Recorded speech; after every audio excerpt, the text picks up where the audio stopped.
Oke. Assalamualaikum warahmatullahi wabarakatuh. Halo, apa kabarnya? Senang saya bisa kembali menyapa kalian di channel yang cukup receh ini. Curcol positif, curcol with me, ambil positifnya, buang negatifnya. Nah, di kesempatan kali ini saya jalan-jalan ya, main-main ke UIN Araniri, ya, salah satu kampus yang cukup terkenal di Aceh, ya, dan tepatnya di Fakultas Ilmu Politik dan Pemerintahan, ya, atau yang akrab disapa dengan Visipol. Ya, dan teman curcol saya hari ini itu ada Ibu Ima. Ya. Saya agak sedikit kurang enak mengucapkan Ibu Ima panggilannya. Saya panggilnya Kak Ima. Oke. Ya, kenapa saya katakan Kak Ima? Karena beliau ini ya itu kita pernah satu radio di salah satu radio swasta di Banda Aceh, dan beliau ini bisa dikatakan adalah senior saya. Ya, walaupun senior, memang tampak raut wajah Kak Ima ini memang lebih muda daripada saya.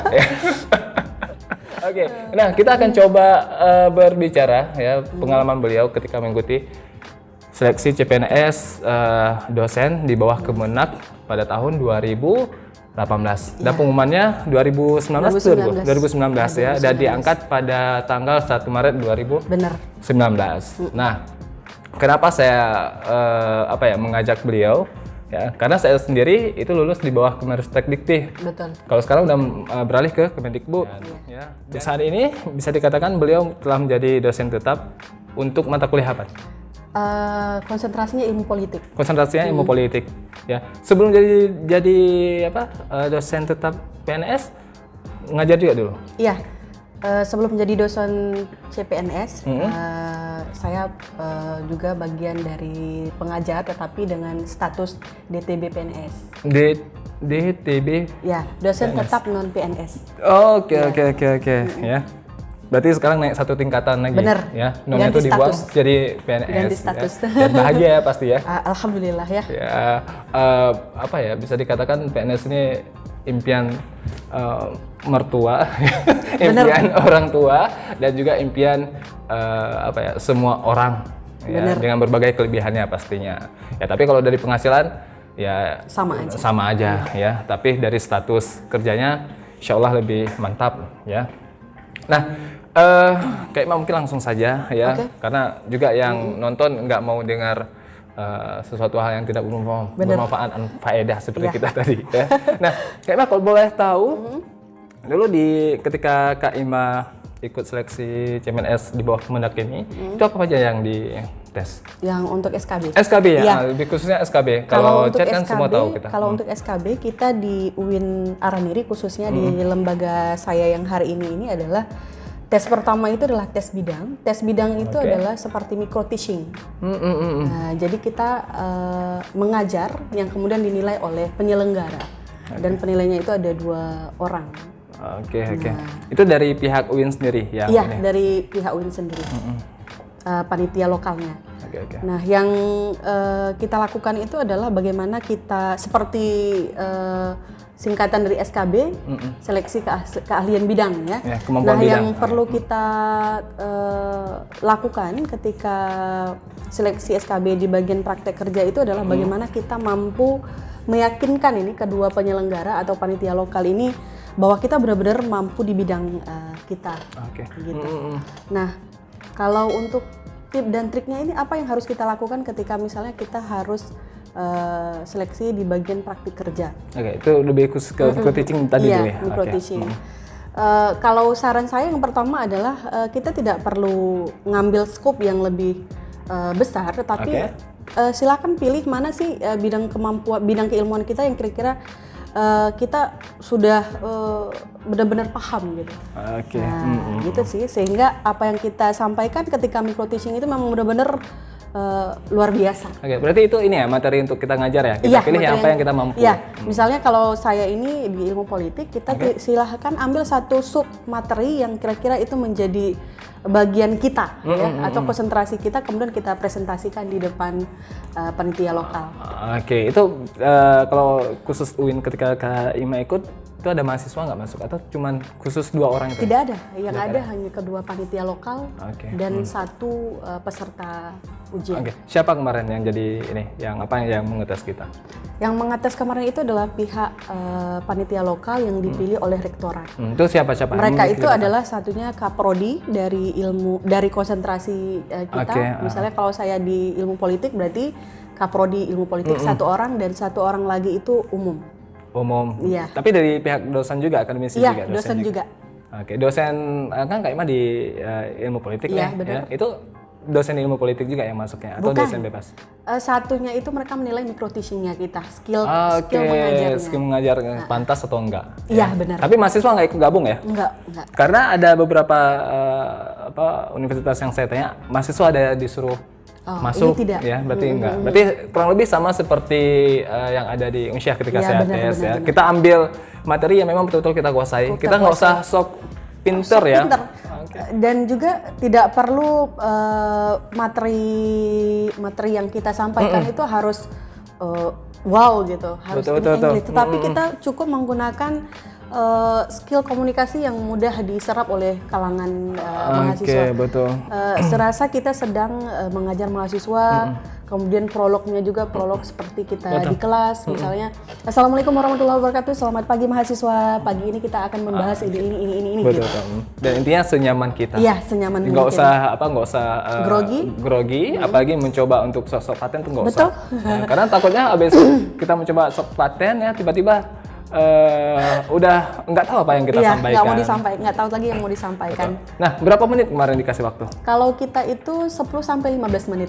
10 sampai 15 menit. Dan yang akan menghentikan waktu kita itu adalah panitia lokalnya. Maksudnya yang menilainya. Yang menilai. Berarti bukan berarti kita nggak dipaksakan untuk menghabiskan materi kita. Tidak. Bisa jadi lagi kita ngajar tiba-tiba dipotong. Iya, betul. Makanya saran saya mendingan tidak perlu kita menyediakan PowerPoint, kemudian bawa laptop dan lain-lain. Kenapa? Itu akan memakan waktu yang lumayan banyak dan tiba-tiba di tengah kita langsung dipotong dan kita tidak selesai untuk menyampaikan materi yang kita sampaikan. Berarti kalau kayak kemarin nggak menyiapkan PowerPoint?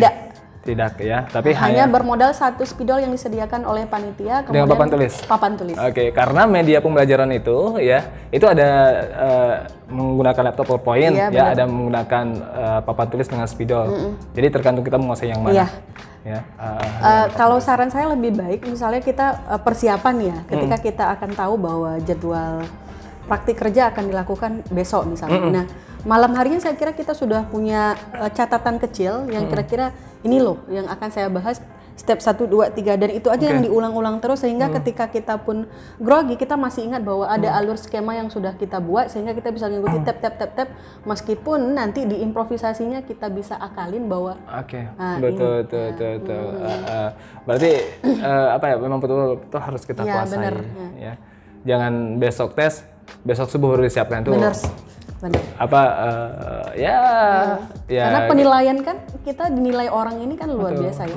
Dari cara kita masuk, cara kita duduk, cara kita menyiapkan. Jadi saran saya itu jangan menampilkan banyak sisi-sisi yang kemudian mengecohkan penyelenggara atau penilai untuk menilai kita. Tapi ya dibiasakan saja dengan alamiahnya saja.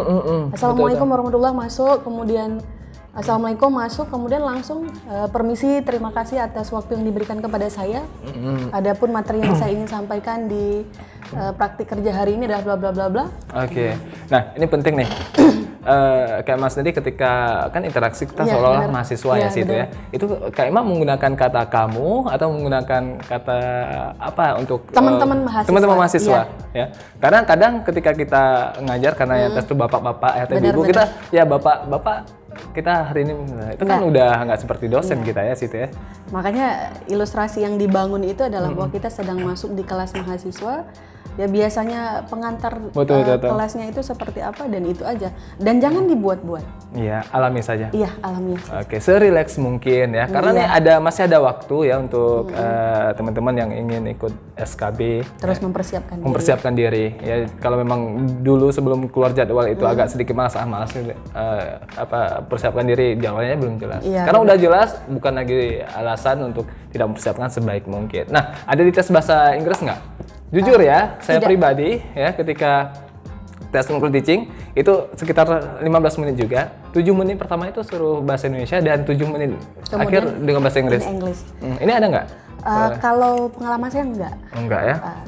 Tapi kalau misalnya teman-teman bahas misalnya satu sub item atau sub dari materi kemudian mengincludekan bahasa Inggris, oke.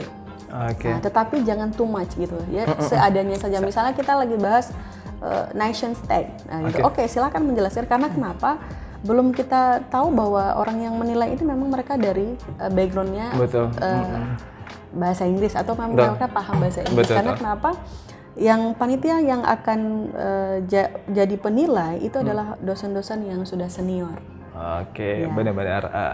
Dan ini lagi-lagi ya, kalau memang kita mau memiliki kemampuan bahasa Inggris, janganlah semua yang pakai bahasa Inggris ya. Kita itu mahasiswa loh. Iya benar, kan? Mahasiswa. Karena komunikasi yang baik itu adalah yang mudah dimengerti oleh masyarakat awam. Betul. Tapi kalau memang kita menyelipkan istilah-istilah asing, itu wajar-wajar saja ya. Itu sebagai pemanis ketika kita mengajar ya. Tapi kalau memang seluruhnya bahasa Inggris, kita nih tes apa? Mau tes ikut beasiswa atau tes apa ya?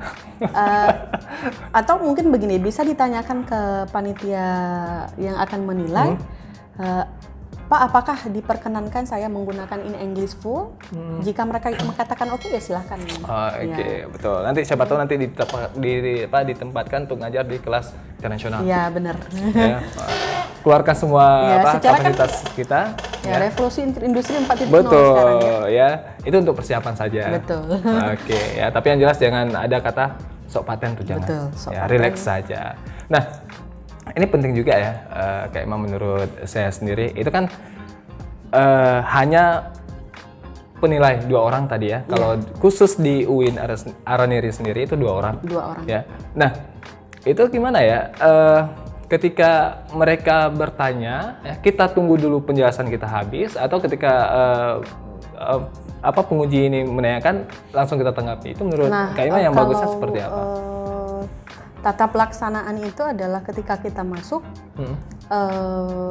kita langsung memberikan salam, misalnya untuk kedua ini, kemudian langsung dipersilahkan kita untuk memaparkan materinya atau micro teaching. Betul.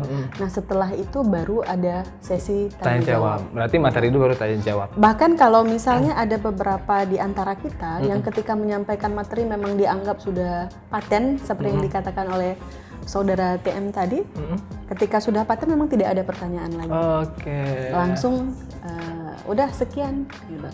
Jadi kan kita ini kan kalau belum pernah ikut tes rasanya wow. Betul. Aduh kayak mana ini grogi ya. Gimana nih cara gitu.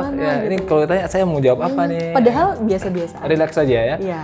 Tidak semenakutkan apa yang kita pikirkan. Karena jujur ya, saya sendiri ya mungkin di video sebelumnya juga saya udah pernah menjelaskan saya nggak memiliki latar belakang sebagai seorang pengajar. Benar. Ya, jadi malamnya saya pikirnya apa nih kalau ditanyakan ini apa cara jawabnya?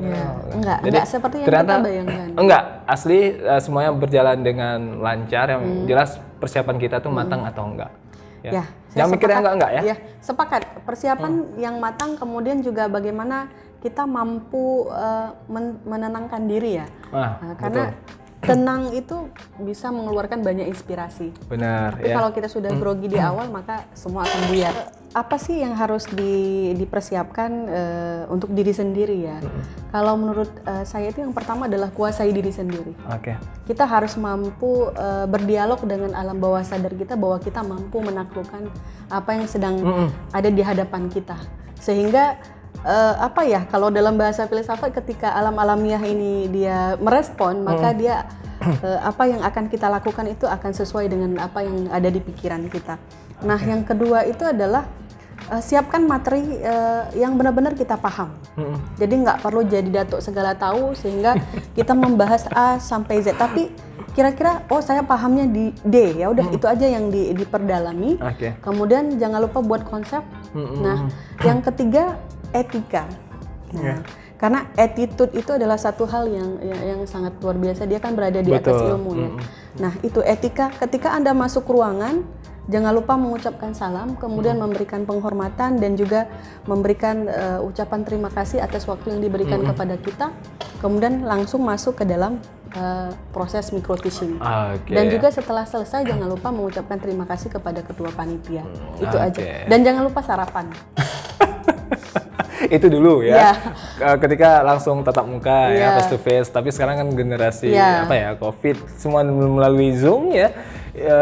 Itu kalau Kak Ima sendiri melihat sama nggak sih kita ngajar dengan, kan otomatis Ya, ada ngajar psikologisnya. ini juga kan, daringnya juga Ya, kan, ya, daring. sama ini dengan face to face atau dengan daring itu sama nggak sih sebenarnya? Beda.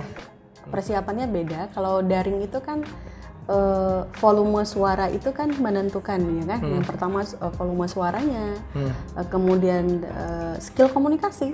Betul. Sehingga yang kita sampaikan itu benar-benar tersistematis, ya kan. Dan jangan lupa pastikan juga jaringannya. Ya, Karena benar. tiba-tiba lagi ngomong jaringannya, tiba-tiba lagi ngomong jaringannya Putus ya? putus-putus, maka itu akan mengganggu konsentrasi. Nah, itu dia. Nah, Benar, ya. Ya, kalau dari panitia jaringannya rusak itu Iya, itu kan nggak tanggung- masalah iya, kita. tanggung- Yang jangan dari kitanya, Iya, itu betul. bahaya. Oke, cukup sekian ya. Ada satu yang lagi sampaikan? ada wawancara dia. Oh, wawancara. Oke. Itu nanti sesi selanjutnya. siap. Kepanjangan nggak ada yang nonton nanti. Untuk micro teaching ya, berdasarkan pengalaman di Kak Ima cukup sekian ya. Nanti kita Iya. akan coba bahas secara spesifik berkaitan dengan wawancara seperti apa. Sesi wawancara. Ya. Jadi saya ucapkan terima kasih, semoga bermanfaat. Lagi-lagi saya ingatkan kalau ada positif kalian ambil ya, kalian resap sebanyak-banyaknya. Kalau ada negatif dibuang aja ya Kak Ima ya. Iya, benar. Ngapain juga yang negatif dipendam, yang ada merusak diri aja. Jadi cukup sekian, saya ucapkan terima kasih. Kak Ima juga terima kasih. Iya, terima kasih. Wassalamualaikum warahmatullahi wabarakatuh. Waalaikumsalam warahmatullahi wabarakatuh.